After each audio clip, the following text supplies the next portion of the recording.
I'm Clint Lambert, the host today of the Resident Council Show. This is our monthly council show, and we have quite an audience with us this morning. I have three of the past presidents of the Resident Council, plus myself, and I happen to have the pleasure of being past president also of the council. And we're going to be talking about how the council was formed, what has happened over the years in regards to the council, and what we see for the future in regards to it. And the very first person I'd like to introduce is Jaekle, who was one of the originals for the council back in 1998-99, right?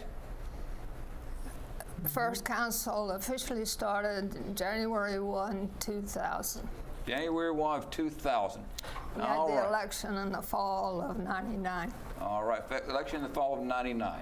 Okay, we're going to come back and talk about that in a second, all right? And next to her is Elaine Sorensen, who was a president of the council for the longest time in the early 2000s. And we're very glad to have Elaine with us this morning. Elaine, a lot of things happened when you were president of the council. Pardon? A lot of things happened when you were president. It's all your fault. And we're going to be talking about those things. And Roy O'Connor, I think most of you may know Roy. He is a past president also, and he is one of the shortest term presidents of the council, 14 and a half months, but he got promoted to something even more important from my standpoint, and that is he is our resident director, and he's our third resident director of Green Spring that we've had. And we're very glad to have Roy with us. And a lot of things have happened, Roy, with all the things that happened with you, right? Oh, absolutely, absolutely. I'll be talking about that a little bit later, but yes, many, many things have occurred in the last 5 years. Right, very good, very good. And this whole thing got started back in 98, right? 99. 98, 99, okay. And Jeff Watson, who is at corporate, right?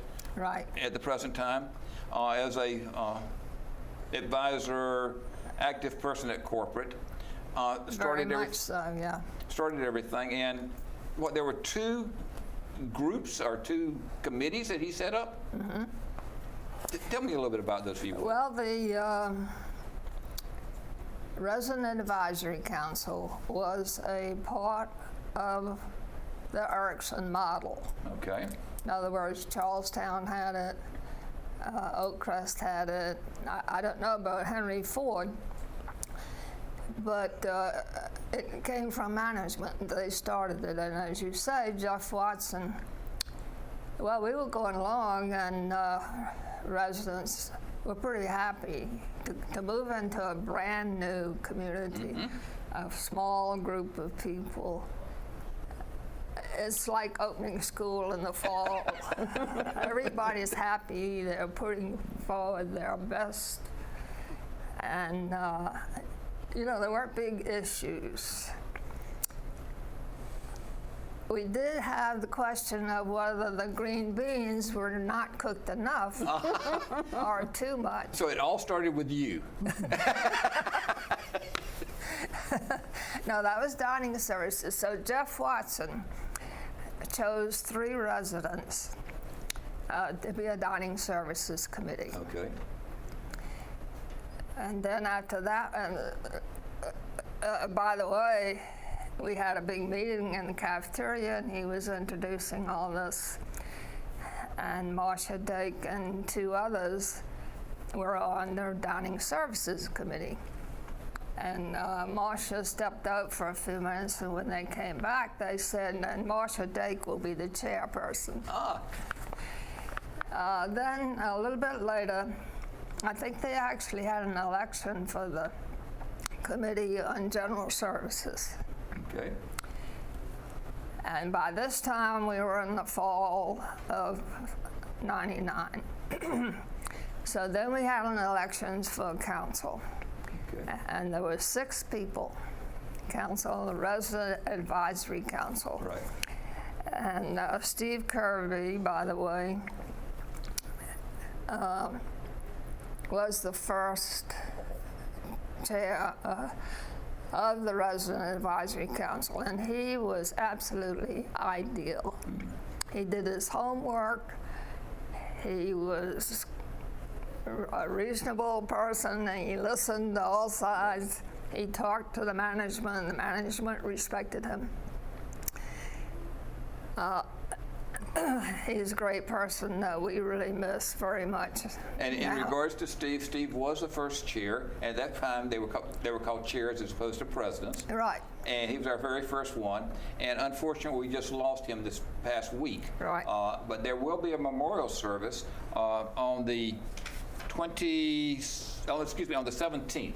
Memorial service on the 17th of April for Steve. And hope everybody can come out for that. And That'll be in the chapel, right? Be in the chapel, right? Okay. But Steve was the president, was the chair at that time, and really pulled things together, and things started moving, right? Well, the issue then was parking. And Steve did his homework, and he worked with the county, and he found out how much the county approved, and he worked with the management. And the management would send staff at 2 o'clock in the morning to count the spaces and the empty spaces and the number of cars. And the problem that they ran into was that more residents than they ever expected brought 2 cars. Yep. So Steve was successful in adding some parking spaces. Very good. The vice chair was Marcia Dake.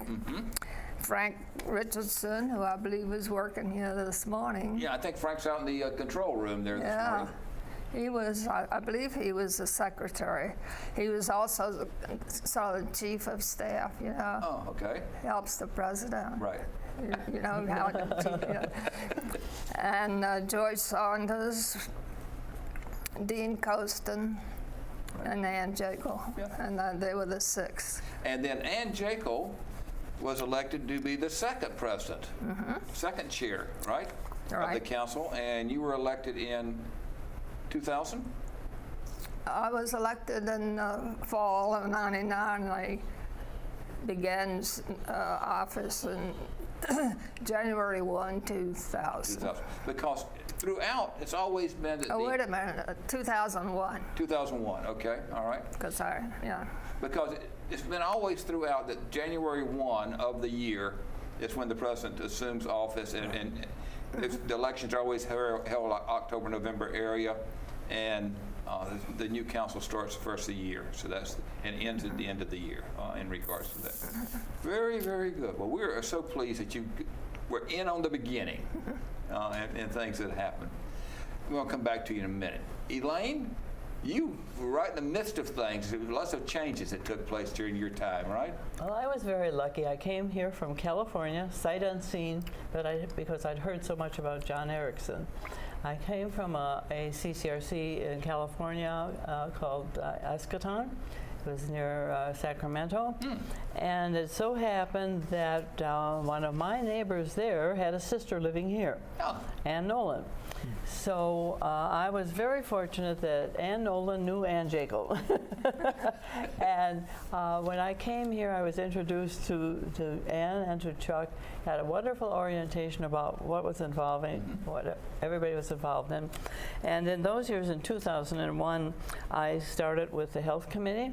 And we were looking, because I had been writing bills in California that became law, I was interested in the implementation of the right to return home bill here. So the Health Committee, we started working on that to be sure that our residents would come back to the campus, not to some other place. Okay. And then I was one of the people on the committee of the pilot project for Erickson Advantage. We started working on that back in 2001. And that, of course, is now a 5-star supplemental Erickson Advantage, one of fewer than 20 in the country, rated at 5-star. So we were there at the beginning of that. Right. And also during that time, we devised, we determined that it was useful to have a discharge planner at the hospital. I've made a list, of some of the things in the beginning. I had pages full of them. But I've picked about 12 that I think were interesting and diversified. And they were. And so, yes, they were. So then in 2002, Ann Jaekle, as you know, became our first resident board of directors, and that was exciting. In 2003, Erickson, Greenspring became the first gated community in Fairfax County to have its own voting precinct. Yes. So we became precinct 426. And we continue to be the only one in the county to have our own precinct. right. And we get all the politicians. And because we all vote, that's Yes. right. Then around 2003, 2004, you can't forget this, how Vivian Watt Yes. worked with us, and she passed the bill that allowed residents to bring their own wine into the dining room. Yes. Because we were licensed by the county, and you can't bring your own open bottle of wine. And so that was exciting. And So we drink to her for that. yeah, we certainly do. Then in 2004, I was on the Finance Committee, and that was exciting because we were working on the options for purchase options.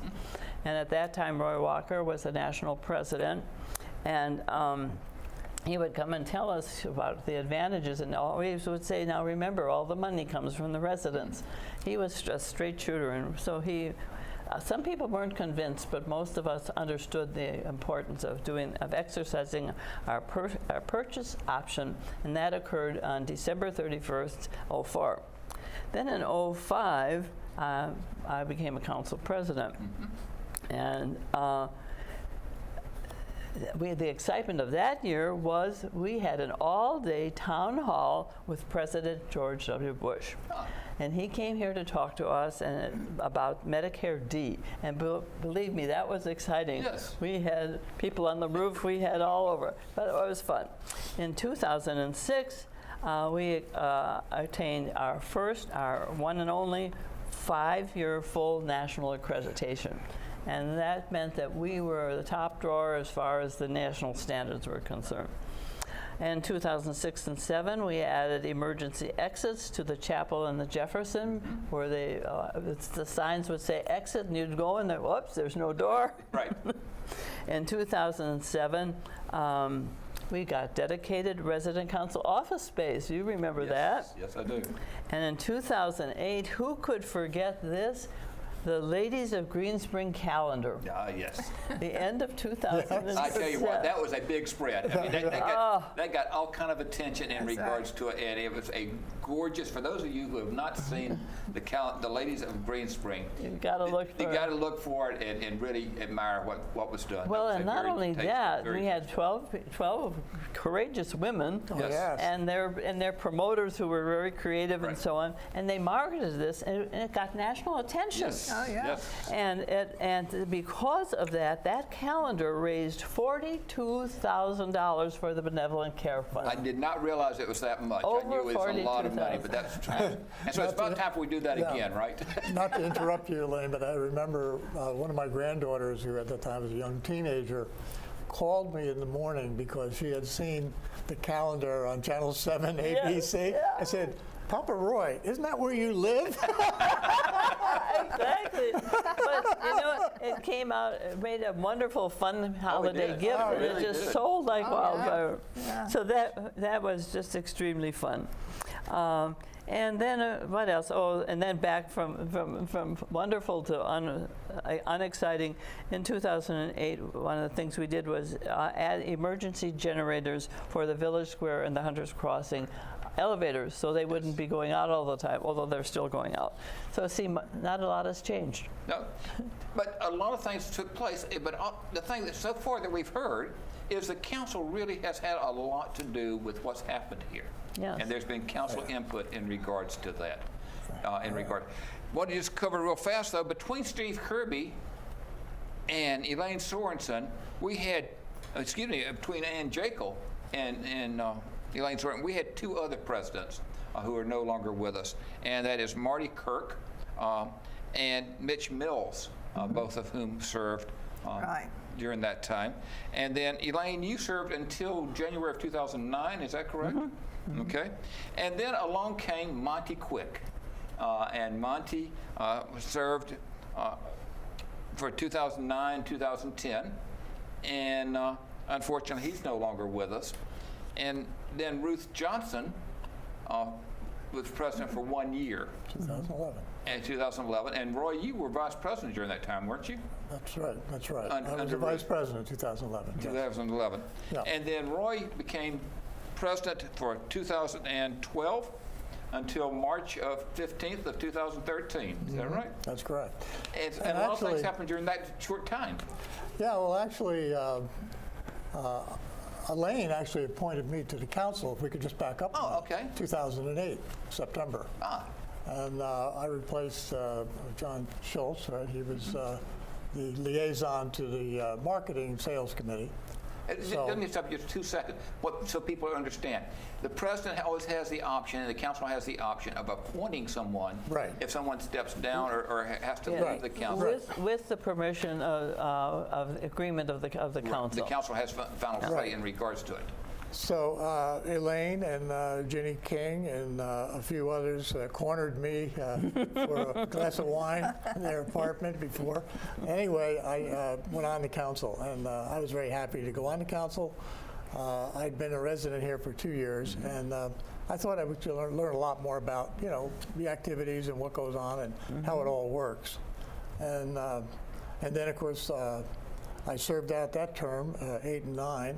And then I was elected to the council in 2010 for a 2-year term, 10 and 11. Yeah. So I served under Monty Quick. Right.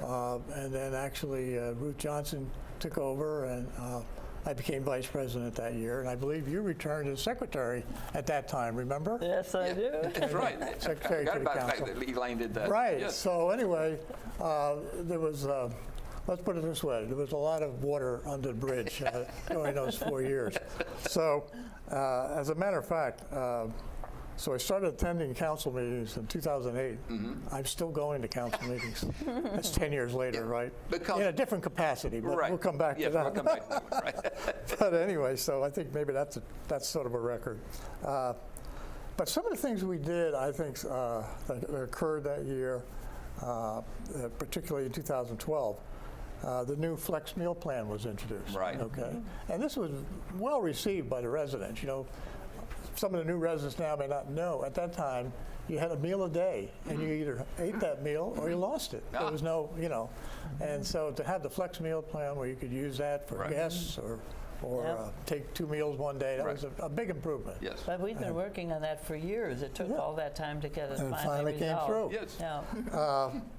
The other thing that we did that I felt was a step forward for the council was we actually went out in writing to the residents and all the companies. We put a notice.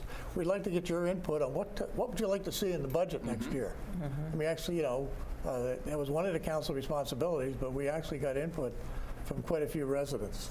And then at that time we were quite a large running organization. We had 8 committees with 100 residents serving on those committees. So everything from, you know, dining to medical to general services and so on. Matter of fact, we had 2 general service committees and we had 2 dining committees. Right. Yeah, and which later on was consolidated. The other thing we did is one of the big accomplishments I felt really good about is the wood shop during that year. We helped lobby hard with management to put a new air handling system into the wood shop. There's a lot of sawdust and everything kicks around. And we finally got that done. Yeah. That was when Joe Marek was still a general services. yes. We just kept, you know, Yes. pounding and they finally did it. And I remember Charlie Wild was running a wood shop there. And he was much appreciative of the support of the council on that one. I think one of the biggest things we did a couple of large things. We would meet with the board of directors Right. when they came here to the campus. And one of the big things we did is I made a presentation to them about establishing the 10-year refresh program. And Joanne Rawpaw was chairman of the board and gave us the go-ahead, okay? And so that program is still in effect now, so that residents who have lived here 10 years or more had that option to have new paint, new carpets, and refresh the apartments. And I still think that is probably the Yeah. major accomplishment of the council. I mean, all the other accomplishments, from my personal Yeah. feeling. It was really, Yes. I think, a Yeah. step forward because, you know, for residents, longtime residents, I think they saw the refurbishing new apartments every time when new residents come, and plus it's just by then if you were in your own home you would want to do that. So Well, some of that came from California, because in California programs like this are considered landlords, and the law there requires that kind of thing. So we've been talking about that for years. Yeah. And I think that's important for residents to hear. Right. It doesn't necessarily happen today, but don't give up. Right. Keep working. right, Keep working. just keep working, keep planting the seeds, Yeah. and Yeah. I'd like to say that sometimes we move at glacial speed. Yeah. yes. The other thing, make which was sure. a major activity that year, is we began work on the first master plan for Green Spring. Yes. Robin Gliboff was the executive director. She spearheaded it, but the council was very involved. We had 3 large charrettes, okay? But that's a term that the architects use for getting together and meeting, and they were very useful meetings. By then, 2008, we've been open since, in 2012, we've been open since 1998. It was time to say, hey, where are we heading? Where are we going on the campus? And we looked at priorities, we looked at opportunities, and it was staff and resident input. Right. Okay, so the council was represented in all those, the 3 major ones. And at the end of it, which occurred in December, at the end of that year, they finally came up with the master plan. There were 7 major projects. Right. The first 2, at that time, Renaissance Gardens, now we call it Garden Ridge, right? And the second, Town Center. Well, lo and behold, we finally kicked off Town Center this year. Right. Garden Ridge, and you can see that Dogwood Commons going up. Right. Wow. So sometimes things take a while to get together, but we were very involved with that. It took a You're lot right. of I'd like participation. to stop for 2 seconds. In regards to it, the council really was involved in all of that and participated in those charrettes, and it was the entire council. Oh, yeah. In regards to it, Yeah. with management and various directors throughout the campus that participated in that. Well, I'm hoping that we can go back to meeting more regularly. We used to, remember, meet with the board of directors at least quarterly. And Yes, yeah. I mean, and informal groups and informal groups, and that communication was extremely important. And I'm going to say something about that in a minute. Okay, I just have a couple other quick things and I'll let us move on. But the other thing we did, again, is, believe it or not, we restarted VACRA. The council sponsored, with the leadership of Elaine Sorensen, we reestablished the VACRA council, which had gone kind of dormant for a while. And VACRA is a state organization. And I feel that's kind of sad, because at one point when I started the chapter here, we had 300 of our residents, and that's the reason that we had the kind of support we had from the politicians, because we were active then and we had connections. And I'm hoping that some of our new younger residents will do that. Maybe they will. That's right. they will. Yeah. And then the other thing is that as we moved into and the other thing in 2012, it's interesting. Under Joanne's sponsorship, Joanne Rarpaw was the chair of the board, and Jim Anders, we started up the conferences between the communities in the Mid-Atlantic. The first one was held in 2012 at Riderwood, and then the next year in 2013 it was here at Green Spring. And this is a great thing, and it's going to happen again this next month here at Green Spring, where the councils from, it turns out to be 5 communities now, Oak Crest, Riderwood, Ashby Ponds, Green Spring, and also Charlestown, get together for a day, discuss common problems, interests, solutions, and have a good exchange of information, which I think is very healthy. I'm glad it's happening. And Yeah, then we've had some fun with those, and we've learned some things about the other communities, Yes, and it's right. helped in regards to along the And years ago, those used to be 3-day conferences, and we would stay overnight and we'd get to know people, and maybe that's another thing we can revive. Yeah, it's too bad John Harrison's not around with his yacht. You know? extra money. But anyway, Those are kinds of things that happened up until that time. Yeah. And when Roy was president, I had the pleasure of being vice president under Roy. And when Roy stepped down on March 15th of 2013, I was able to be elected. The council decided to elect rather than just have somebody step up. And filled in as president and was reelected the next 2 years. So I served 2 years, 9.5 months, I think, all total in regards to it.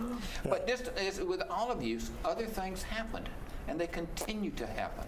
And one of the things that I think has been extremely important is the fact that even though Roy and I started with the design committees, and we vetted the original architects, all the architects who applied to be the architects for the new program, the restructuring, repositioning of Greenspring, we selected with the council, with the board and administration of who's going to do that.